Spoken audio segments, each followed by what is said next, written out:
effectively and without interruption. It should not be reduced in quantity, and the well-being of the Yemeni people should always be prioritized. It's vital to bolster financing and international cooperation to achieve a safer Yemen and facilitate the sustainable reconstruction of the country. Thank you, Madam President. I thank the representative of Panama for the statement. I now give the floor to the representative of Greece. Thank you, Madam President. Let me start by thanking Special Envoy Hans Grunberg and Under-Secretary General Tom Fletcher for the informative briefing. I would also like to welcome the presence here today of Mrs. Ali, representative of the civil society of Yemen, as well as a permanent representative of Yemen, and wish to all who celebrate today Ramadan Mubarak. Madam President, the situation on the ground remains fragile and the risk of military escalation has not eclipsed, while the efforts to agree on a new national ceasefire have not succeeded. At the same time, the humanitarian situation remains dire and many members of humanitarian agencies remain under custody and face unjustified charges. We call on the Houthis to immediately release all diplomatic staff, UN and NGO personnel, and humanitarian workers who are arbitrarily under detention, and to hold accountable all those responsible for the recent death of a member of the UN World Food Programme under Houthi custody. Madam President, allow me to highlight briefly 3 points. First, Greece unequivocally supports the work of the Special Envoy Hans Grunberg and his tireless efforts to reinvigorate the dialogue between the parties with the aim to achieve a new national ceasefire. This will create a fertile terrain in order to negotiate a Yemeni-led, Yemeni-owned political process that will end the long-standing instability and uncertainty in the country and will ensure the conditions for economic prosperity and welfare for the Yemeni people. Secondly, as an historic seafaring nation, Greece firmly supports the freedom of navigation and the full applicability of the international law of the sea as reflected in UNCLOS. Moreover, my country remains committed to safeguarding maritime security in the region of the Red Sea and will continue to do its part in order to protect one of the world's most important maritime routes. This is why Greece participates in the EU operation Aspides in the Red Sea and will continue to provide valuable support to this mission. Thirdly, we would like to echo calls on all parties to refrain from any escalatory action that could pose risks for environmental disasters, especially in the Red Sea. The cases of FSO Safar and the Greek-flagged MV Sunion clearly demonstrated how serious the potential environmental and humanitarian consequences of the conflict can be. We are thankful to all those that contribute to the prevention of a grave environmental disaster in both cases. In addition, we fully support all initiatives by the international community to manage the effects of adverse climate conditions and its impact on accessible resources, especially in war-torn countries such as Yemen. Madam President, we also remain deeply concerned on the overall deteriorating situation of women and girls in the country, commend the resilience and courage, and will support all efforts to alleviate the suffering and safeguard their rights.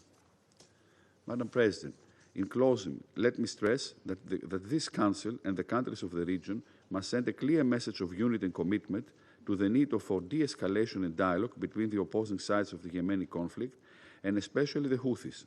We also call for unity within the Presidential Leadership Council. At the same time, the Council and all relevant actors of the international community must do the utmost to support the Presidential Leadership Council and the legitimate recognized government of Yemen in the colossal task to support Yemeni society and strengthen public institutions amidst a complex economic situation. I thank you. And I thank the representative of Greece for the statement. I give the floor to the representative of the Republic of Korea. Thank you, Madam President. At the outset, I join my colleagues in congratulating Denmark for assuming the Council's presidency in March. My gratitude also goes to today's insightful briefers, and I welcome the participation of the representative of Yemen to this meeting. Today, I'd like to make the following points. First, we demand that the Houthis permanently cease all hostile activities, including those against merchant vessels, which jeopardize maritime security and free navigation in the region. While we welcome the pause in attacks in the Red Sea and on Israel, the Houthis have also repeatedly declared their readiness to resume such attacks if the ceasefire and hostage deal in Gaza breaks down. This is unacceptable. A recent report reveals a 50% decline in Red Sea shipping traffic since 2023, disrupting vital global trade routes and a critical lifeline for humanitarian assistance in Yemen, as well as compounding Yemen's economic hardships. Second, we reiterate our call for the release of all detainees, including UN, NGOs, civil society, and diplomatic personnel, without delay. Despite the Security Council's press statement on February 13, demanding the immediate and unconditional release of all detainees and strongly condemning ongoing detentions, the Houthis persistently refuse to heed the international community's unified call.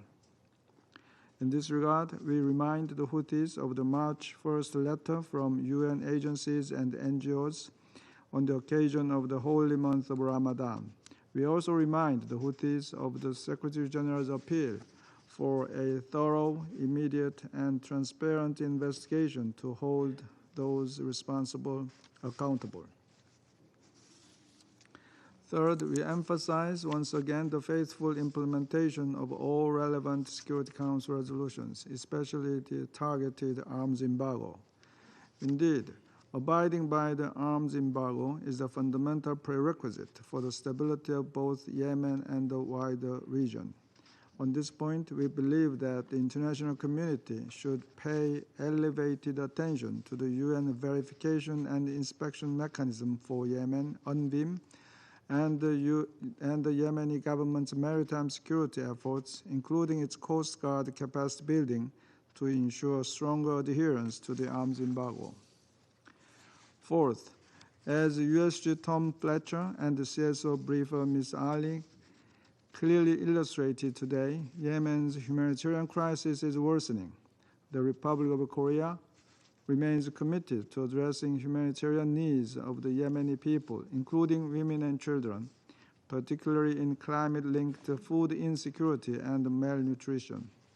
As part of our efforts to this end, 23,000 tons of rice will be delivered to the people of Yemen in cooperation with the World Food Program this year. We hope this assistance will support refugees and internally displaced persons who are suffering from nutritional deficiency. We are also supporting an International Organization for Migration, IOM project, to empower women in water-related conflict resolution and climate adaptation. 14.5 million Yemeni people lack access to safe drinking water, making it one of the world's most water-scarce nations. Surging temperatures and erratic rainfall exacerbate already dire water shortages, directly endangering the livelihoods of Yemenis and the country's stability. Lastly, Madam President, as Special Envoy Grundberg recently emphasized, the international community, including key regional countries, must not lose sight of Yemen amid a fluid international security environment. Indeed, our continued diplomatic, financial, and humanitarian support for Yemen is now more vital than ever. As broader shifts in the situation in the Middle East transpire, we strongly hope for the creation of an atmosphere that fosters a forward momentum in the political process in Yemen. The Republic of Korea reaffirms its commitment to an inclusive, Yemeni-led political transition under UN auspices and remains steadfast in alleviating the suffering of Yemeni people. I thank you, Madam President. And I thank the representative of the Republic of Korea for the statement. I shall now make a statement in my capacity as the representative of Denmark. Like others, I want to stand by thanking Special Envoy Grunberg and Under-Secretary General Fletcher for their briefings. I wish to give a special thank you to our civil society briefer, Nesma Mansour Ali, for bringing new perspectives to the Council today on the need to address the often overlooked effects of climate change in Yemen and its impact of insecurity and conflict. And I also welcome the representative of Yemen to our meeting today. Colleagues, allow me to make 3 points. First, as we have heard from USG Fletcher this morning, the continuing deterioration of the humanitarian situation in Yemen is deeply concerning and having staggering consequences for, in particular, women and girls. with an economy on the brink of collapse, persistent electricity cuts, severe food insecurity and acute water scarcity, for too many Yemenis, it is hard to maintain hope. The humanitarian needs are further compounded by the exacerbating impacts of climate change. As the third most vulnerable country to climate change in the world, Yemen is highly affected by climate-induced disasters, including droughts and floods. The convergence of prolonged conflict, environmental degradation, and climate change has created a perfect storm of crisis with competition over scarce resources, threatening Yemen's short and long-term peace and stability. As Council members, we must do more to make sure that the climate considerations are integrated into peace-building strategies, local mediation efforts, and future peace settlement process. We urge the international community to support the Yemeni government in addressing those challenges. Second, the Houthis continue to unlawfully detain UN staff and humanitarian personnel, many of whom have spent years delivering assistance to the people the Houthis claim to serve. The tragic death of a WFP staff member held in Houthi detention last month underscores the urgency of ensuring the release of all those arbitrarily detained. We call on the Houthis to do so immediately and without preconditions, and we demand that their rights are respected in line with international law. We appreciate the Council speaking in one voice, condemning this by adopting a press statement last month. As in all other conflicts on this Council's agenda, safe, rapid, and unimpeded access for all humanitarian access are non-negotiable requirements. Third and finally, the Houthis' threats to further escalate attacks in the Red Sea will not make Yemenis' lives easier or more secure. Rather, they risk drawing Yemen further into the regional turmoil and an endless spiral of retaliatory violence. Attacks against international merchant vessels, regardless of their origin or destination, have no justification. Freedom of navigation must be respected in line with international law. Denmark will continue to defend this as part of the EU Operation Aspides. We further underscore the need to reinforce the targeted arms embargo on the Houthis. In closing, the Houthis must refocus their efforts on addressing the needs of the millions of Yemenis who have suffered over a decade of war by engaging in the UN-led political process towards a lasting solution to the conflict. Denmark expresses full support for the efforts led by UN Special Envoy Hans Grunberg. We encourage all stakeholders to engage actively with his office to pave the way for a resumption of the political process. Thank you. I resume my function as President of the Council. I now give the floor to the representative of Yemen. شكرا السيدة الرئيسة. Thank you, Madam President. We would like to express our happiness and pleasure to see you, Ambassador Christina, preside over the Council this month. We wish you and your country all the success in this, in assuming the presidency of the Council. We also thank the predecessor, the permanent representative of China, for their successful presidency of the Council. I also thank Mr. Grunberg and Mr. Fletcher for their briefings, and Ms. Nasma Ali for her valuable insights. Madam President, as the conflict continues and enters its 11th year, Yemen stands at a critical juncture. Our Yemeni people, a steadfast and resilient people, aspire for peace and an end to their long suffering. However, the aspirations and hopes of our people could not be materialized due to the destructive approach of the Iran-backed Houthi terrorist militias, who rejected all regional and international efforts to achieve peace, and their ongoing failure to fulfill the peace obligations through escalation, through military posturing on all fronts. Their الالتزامات ومخططاتها بالعودة إلى مربع الحرب الشاملة وإغراق اليمن في أزمة إنسانية غير مسبوقة. وفي هذا السياق يجدد مجلس القيادة الرئاسي والحكومة اليمنية حرصهم على التعاطي الإيجابي مع كافة المبادرات والجهود الإقليمية والدولية وجهود الأمم المتحدة عبر مبعوثها الخاص لليمن للوصول إلى تسوية سياسية للأزمة اليمنية وإنهاء هذه الحرب المدمرة استنادا إلى مرجعيات الحل السياسي المتفق عليها وفي مقدمتها قرار مجلس الأمن 2216 الذي يمثل ركيزة أساسية وخارطة الطريق لمعالجة الأزمة اليمنية.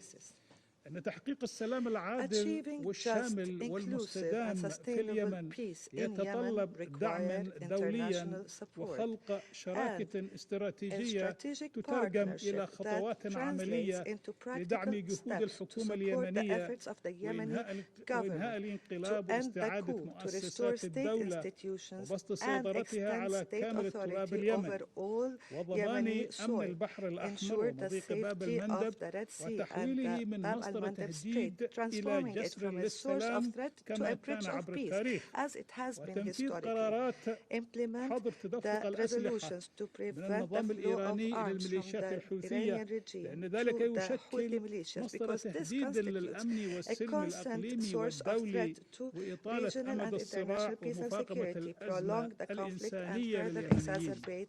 السيد الرئيس ترحب الحكومة اليمنية بإعلان وزارة الخارجية الأمريكية دخول announcement by the U.S. State Department that the designation of Houthis as a foreign terrorist organization has become effective.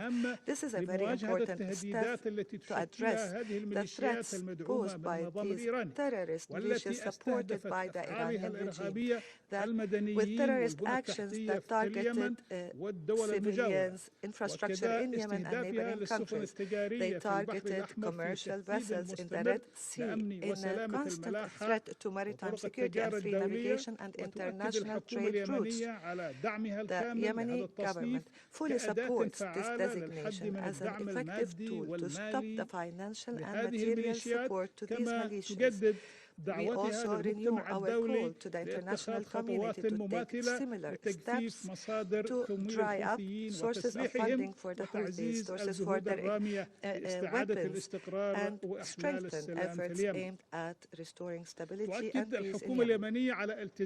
The Yemeni government reiterates its full commitment and readiness to work with partners in the international community to ensure the implementation of this decision to serve the best interests of the Yemeni people and enhance peace and security in the region, and to take all necessary measures so that the requirements of these designations are veered towards its main objectives, namely to dismantle the infrastructure of the terrorist Houthi militias without prejudice to the interests of the citizens, humanitarian aid, food imports, commercial activities, and to mitigate any negative implications of this designation to the humanitarian situation.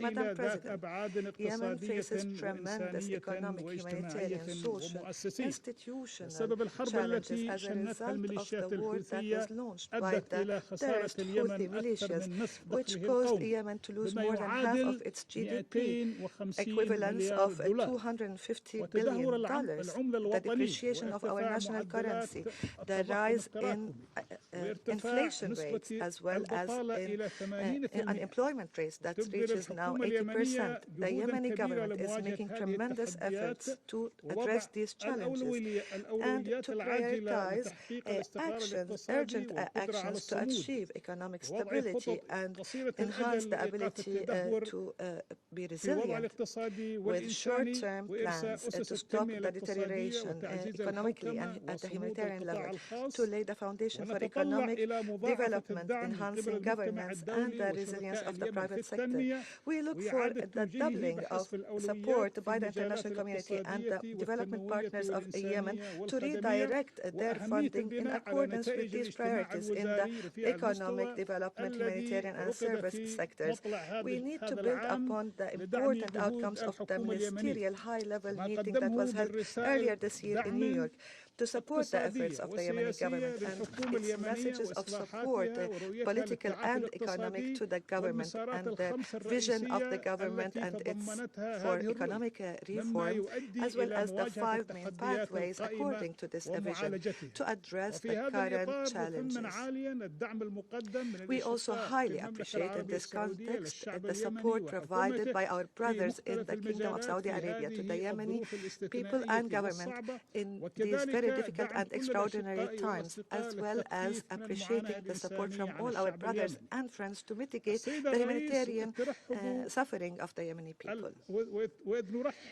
Madam President, as we welcome the unity that this August Council has shown through its strong condemnation of the arbitrary detention, ongoing detention of personnel of UN, international organizations, civil society organizations, and diplomatic missions operating in Yemen, and its call for an immediate unconditional release of all the detainees, yet we stress the importance of making more efforts and pressures on the Houthi militias and take strict measures to stop their violations and to immediately release all detainees and abductees without any conditions.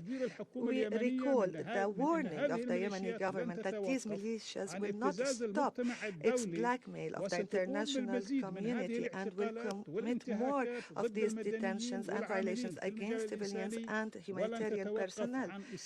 They will not stop to violate and mistreat those arbitrarily detained in their prisons. As such, we call again that the headquarters of UN organizations and international organizations operating in Yemen be transferred to the temporary capital, Aden, to ensure a safe and stable environment for humanitarian and relief work without any obstacles, and stop the looting that is practiced by the Houthi militias, and make sure that the humanitarian, where they use the humanitarian aid to their military efforts to continue their war against the Yemeni people. Madam President, at that time, when member states review next week the progress in implementing the Beijing Declaration and Platform of Action during the 69th session of the Commission on the Status of Women, as these members review the progress and as we approach the celebration of the International Women's Day, the Houthi militias destroyed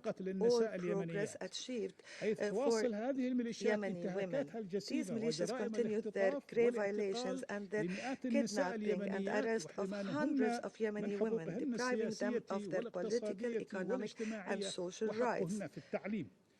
They continue to incarcerate them in secret prisons with fabricated charges, practicing all sorts of blackmail and torture, psychological and physical, against them, subjecting them to sexual harassment and assault over their political, media, and human rights activism, preventing them from politically participating in building the Yemeni society. An example to these crimes is a tragedy of Ms. Rabab al-Midwahi, who was kidnapped by Houthi militias 9 months ago. A few days ago, her mother died with anguish and grief over the incarceration of her daughter and her forced disappearance. This tragedy is only an extension of the criminal practices against innocent civilians in areas controlled by these militias. This crime is not an individual one or an individual tragedy, but rather a systematic policy and a blatant example of the crimes practiced by these militias through abduction, torture, and terrorizing of families. This led to the death of many mothers of anguish and grief over the fate of their children in the prisons of these militias under unhuman conditions in a blatant violation of international law and international humanitarian law. Thank you, Madam President. I thank the representative of Yemen for the statement. There are no more names inscribed on the list of speakers. The meeting is adjourned.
dais guests, please report to the stage.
Dais guests, please report to the stage.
Please take your seats. The program is about to begin.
Please take your seats. The program is about to begin.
Good afternoon.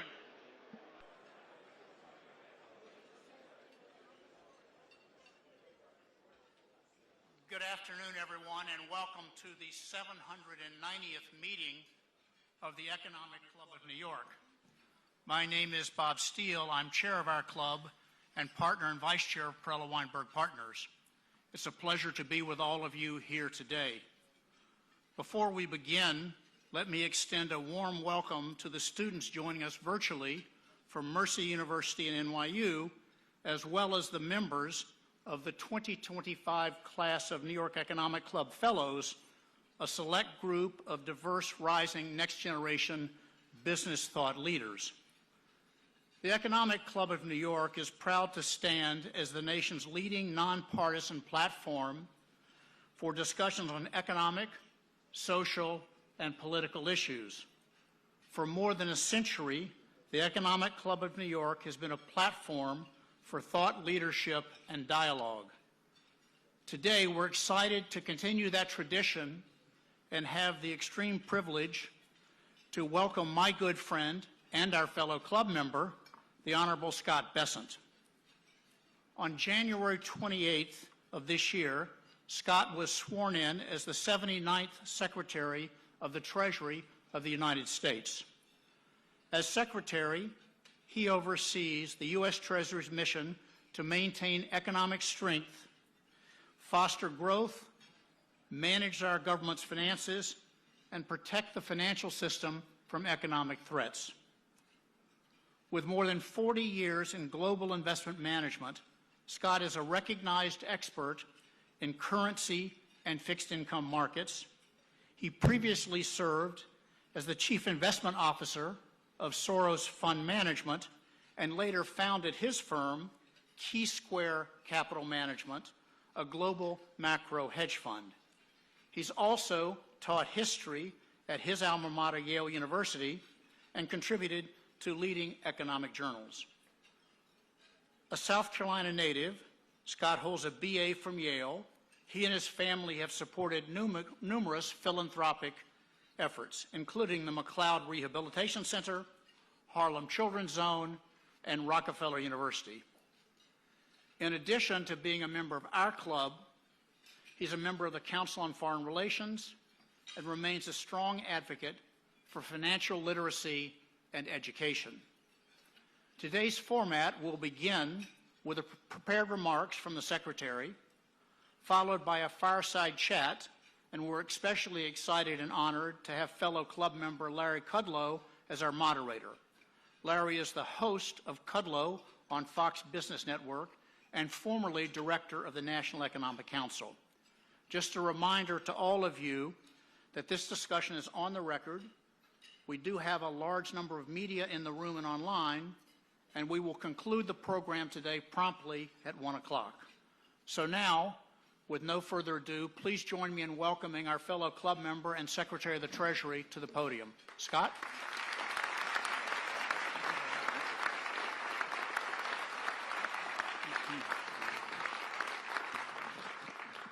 Good. Bob, thank you for that. And it's an honor to be speaking here today as the 79th Secretary of the Treasury of the United States. It was only 6 months ago when President Trump laid out his vision to restore American economic prosperity to this very group. It is a privilege to be here, both as a member of the Trump administration, a recent member of the Trump administration, and a longtime member of the Economic Club of New York, to explain how we will deliver on the President's vision. Today, I'm going to address three critical pillars of President Trump's America First agenda. America First is about more than just domestic or international policy, more than just economic policy and national security policy. It is a holistic program that serves the goal of improving the lives of every American.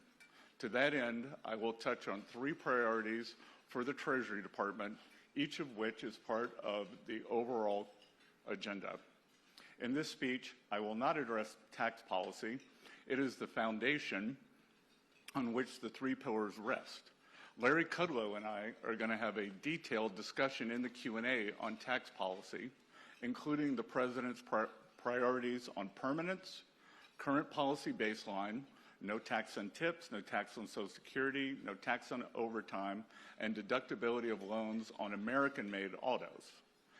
First, I will address a critical aspect of our domestic economic agenda, responsibly deregulating the financial sector to accelerate what I call the reprivatization of the economy.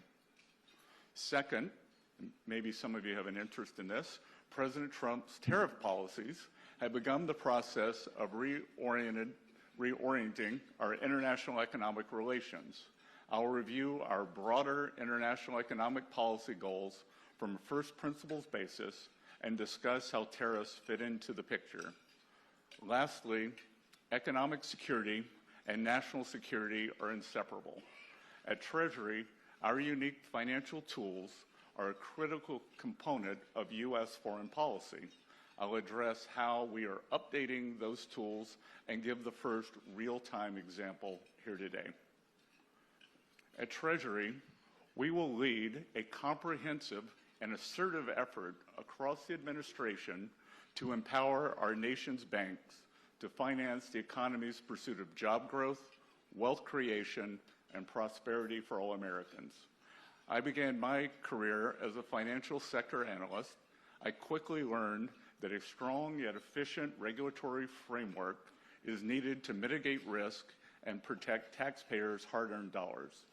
The regulatory overreach of the past few years in pursuit of political agendas has missed material risk, stymied growth, and squashed innovation. The Trump administration aims to make financial regulation more efficient, effective, and appropriately tailored. President Trump's recent executive order that requires the Office of the Comptroller of the Currency, the OCC, the Federal Deposit Insurance Corporation, the FDIC, and the Federal Reserve to submit regulatory actions for review at the Office of Management and Budget will improve analytical rigor and discipline while increasing accountability. The supervisory failures at the heart of the 2023 banking crisis under President Joe Biden should have been a wake-up call. As the Fed's review noted, its supervisors did not fully appreciate Silicon Valley Bank's vulnerabilities as it grew in size and complexity. When risks were identified, they did not take sufficient steps to ensure that SVB fixed those problems quickly. The result was the third largest bank failure in United States history. It was a supervisory failure. Our financial regulatory agenda must start with a fundamental refocusing of supervisors' priorities. Leadership must drive a culture that focuses on material risk-taking rather than box checking. As such, I plan to use the Financial Oversight Council, known as FSOC, and the President's Working Group on Financial Markets to drive change in our regulatory environment. We need our financial regulators singing in unison from the same song sheet. To be clear, this does not mean consolidation of agencies, but coordination via Treasury, such that our regulators work in parallel with each other and industry. I'm excited about the dynamic leadership that the President has put in place across the financial regulatory agencies to drive this process. Our nation's largest banks, many of whom are represented here today, role as financial intermediaries has been weighed down by unduly burdensome regulatory requirements and a broken supervisory culture. Backward-looking policies in response to an undercapitalized system predating the global financial crisis almost 2 decades ago should not drive today's approach. Bank regulation and supervision should reflect the current needs of the economy. For example, the enhanced supplementary leverage restriction, the SLR, can risk becoming a binding constraint instead of a backstop. The result is that the safest asset in the country, U.S. Treasuries, are not treated as such when leverage restriction is applied. Some have suggested that risk-free exposures like central bank reserves and short-duration treasuries should not be capitalized even under a risk-insensitive leverage capital restriction, while others have suggested an adjustment to the leverage restriction buffer. I'm not here today making a specific policy announcement, only to make the point that rigorous analysis must be applied to these regulations if we are to appropriately supervise and regulate our banks. Given my small-town roots, I'm extremely focused on the success of America's community banks. The 4,000 community banks operating nationwide in every county in America are one of the most important reasons for the U.S. economic performance in recent decades. Despite only holding 15% of industry assets and deposits, community banks make up 40% of loans to small businesses, 70% of agricultural loans, and 40% of commercial real estate loans. They have strong relationships with their customers and tailor their loans to their neighbors' businesses. They have been increasingly hamstrung with burdensome supervision and regulation. Community banks are indeed overloaded with unproductive reporting requirements that have little to do with reducing material financial risk. Regulatory rating systems have suffered from mission drift as regulators apply subjective standards. Productive and synergistic mergers are often slowed due to immaterial supervisory issues. Regulations should serve to ensure the safe and soundness of U.S. banks, drive affordability across goods and services, and facilitate economic growth. And we are going to accomplish this by improving the efficiency and effectiveness of our financial sector to underwrite and finance domestic activity. Deleveraging the public sector and re-leveraging the private sector begin and end with smartly reinvigorating our regulated financial institutions. On the international economic system, President Trump's bold international economic agenda will also provide the backdrop for his domestic economic policies to succeed. The President has already begun a campaign to rebalance the international economic system. Perhaps we're seeing an early big win with Germany's discussions to dramatically boost its military spending. The international trading system consists of a web of relationships, military, economic, political. One cannot take a single aspect in isolation. This is how President Trump sees the world, not as a zero-sum game, but as interlinkages that can be reordered to advance the interest of the American people.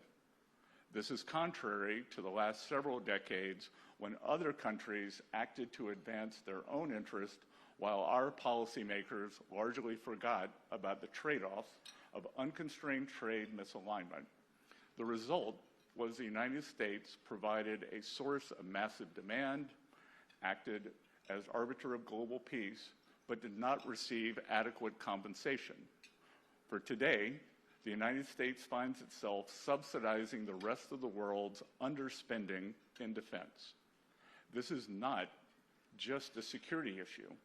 The United States also provides reserve assets, serves as a consumer of first and last resort, and absorbs excess supply in the face of insufficient demand in other countries' domestic models. This system is not sustainable. Access to cheap goods is not the essence of the American dream. The American dream is rooted in the concept that any citizen can achieve prosperity, upward mobility, and economic security. For too long, the designers of multilateral trade deals have lost sight of this. International economic relations that do not work for the American people must be re-examined. This is what tariffs are designed to address. Leveling the playing field such that the international trading system begins to reward ingenuity, security, rule of law, and stability, not wage suppression, currency manipulation, intellectual property theft, non-tariff barriers, and draconian regulations. To the extent that another country's practices harm our own economy and people, the United States will respond. This is the America First trade policy. We are identifying bad actors across a range of criteria, not just tariffs applied to our exports, but also non-tariff barriers, laws which unfairly apply fines to our exporters, government policies which undercut global competition and suppress wages, and currency manipulation that enables persistent trade surpluses. These are not the only metrics in which our global trading partners should be scored. That is, increased burden sharing on security is critical amongst friendly nations. No longer should American tax dollars, American military equipment, and in some cases, American lives be the sole bearers of upholding friendly trade and mutual security. Burden sharing is not a matter of offloading risk, but a matter of all benefiting parties having interest in the system. The shared interest ultimately strengthens the international system as the cost of disruption outweigh any benefits of dissolution. A 2025 sanctions regime. In the past, I've said that economic security is national security. Nowhere is this more evident than the U.S. Treasury's sanctions actions. In his ECNY speech last September, President Trump expressed his view that overuse of sanctions could affect the U.S. dollar's supremacy. I couldn't agree more and would add that not unlike the overuse of antibiotics, the target becomes immune and mutates. Lackadaisical sanctions simply create new markets, which must then be sanctioned, and so on. A major factor that has enabled the Russian war machine's continued financing was the Biden administration's egregiously weak sanctions on Russian energy, stemming from worries about upward pressure on U.S. energy prices during an election season. In a craven political move, National Security Advisor Jake Sullivan raised the Russian sanctions on the way out the door in January. What was the point of substantial U.S. military and financial support over the past 3 years without a commensurate and fulsome sanctions support? This administration has kept the enhanced sanctions in place and will not hesitate to go all in should it provide leverage in peace negotiations. Per President Trump's guidance, sanctions will be used explicitly and aggressively for immediate maximum impact. They will be carefully monitored to ensure that they are achieving specific objectives.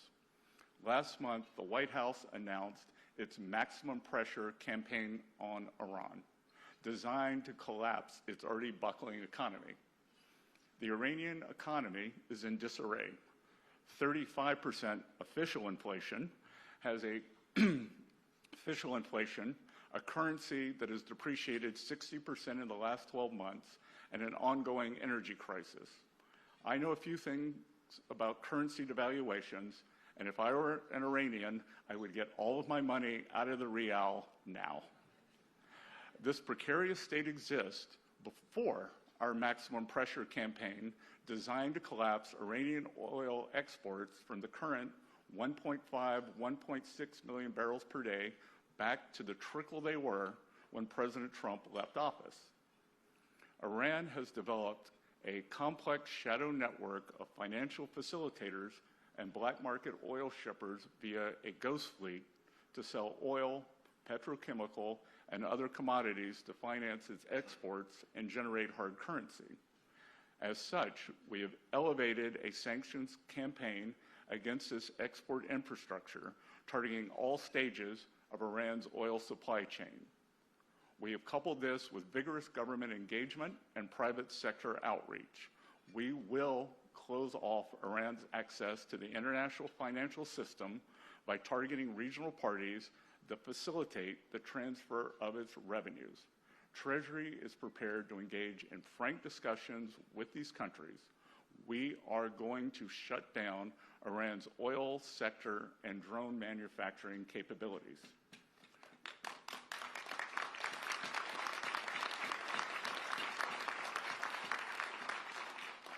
We have predetermined benchmarks and timelines. Making Iran broke again will mark the beginning of our updated sanctions policy. Watch this space. If economic security is national security, the regime in Tehran will have neither. In conclusion, the three pillars outlined today are linked by the primary vision of this administration, that every decision and policy of the United States government should serve the American people. Thank you all. I look forward to engaging with you in Q&A and my discussion with Larry Kudlow.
first night's